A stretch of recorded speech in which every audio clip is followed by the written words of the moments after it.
Hi hello welcome back to my channel. ఎలా ఉన్నారు friends, బాగున్నారా? ఈరోజు మన వీడియోలో శ్రావణ మాసం స్పెషల్ ప్రసాదం అండి, అందులోనూ అమ్మవారికి ఇష్టమైన కొబ్బరన్నం. ఈ కొబ్బరన్నం చేయడం చాలా ఈజీ అండి. గుడిలో పెట్టే ప్రసాదం ఎలా ఉంటుందో సేమ్ అలానే ఉంటుంది. మరి ఇంకెందుకు ఆలస్యం, వీడియోలోకి వెళ్ళిపోదామా? అంతకంటే ముందు మన ఛానల్ని ఎవరైనా ఫస్ట్ టైం చూస్తుంటే సబ్స్క్రైబ్ చేయండి, బెల్ ఐకాన్ని క్లిక్ చేయండి, అలానే ఒక లైక్ అండి ఫ్రెండ్స్.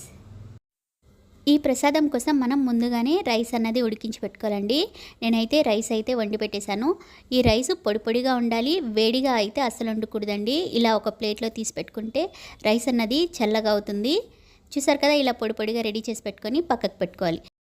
స్టవ్ పైన ప్యాన్ పెట్టుకోవాలండి. ప్యాన్ వేడైన తర్వాత నూనె వేసుకోవాలి. ఈ కొబ్బరి అన్నంకి కొంచెం నూనె అన్నది ఎక్కువగానే పడుతుంది, అప్పుడే ప్రసాదం టేస్ట్ అనేది బాగుంటుంది.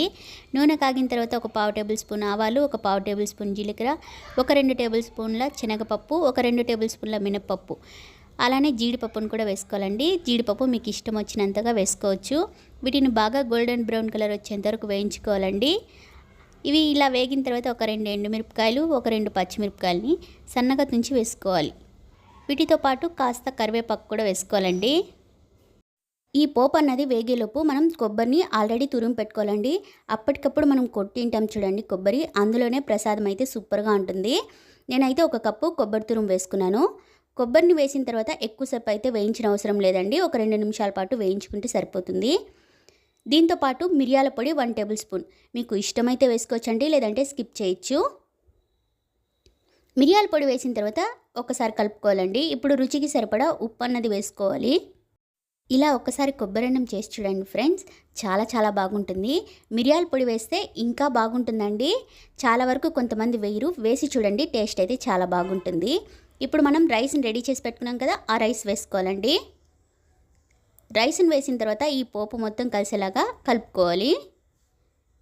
స్టవ్ ఫ్లేమ్ అన్నది మీడియంలో పెట్టుకోవాలండి. ఫైనల్గా కాస్త కొత్తిమీర చల్లుకుంటే మన కొబ్బరన్నం అన్నది రెడీ అయిపోయినట్లేనండి. ప్రసాదంగా దేవుడికి నైవేద్యంగా పెట్టచ్చండి. అందులోనూ ఫాస్ట్గా చేసుకునే ప్రసాదము, అమ్మవారికి ఎంతో ఇష్టమైన కొబ్బరన్నం రెడీ అయిపోయినట్లేనండి. ఈ వీడియో ఎలా అనిపించిందండి? నచ్చిందా? ట్రై చేస్తారా? మీకు ఎలా కుదిరిందో కామెంట్ సెక్షన్లో కామెంట్ చేయండి. ఈ వీడియో కనుక మీకు నచ్చినట్లయితే మీ ఫ్రెండ్స్ అండ్ ఫ్యామిలీ మెంబర్స్కి ఈ వీడియోని షేర్ చేయండి. మరిన్ని వీడియోల కోసం గుర్తుంది కదా, తేజ కిచెన్ వ్లాగ్స్ని సబ్స్క్రైబ్ చేయండి, బెల్ ఐకాన్ని క్లిక్ చేయండి, అలానే ఒక లైక్ అండి friends. Thank you for watching.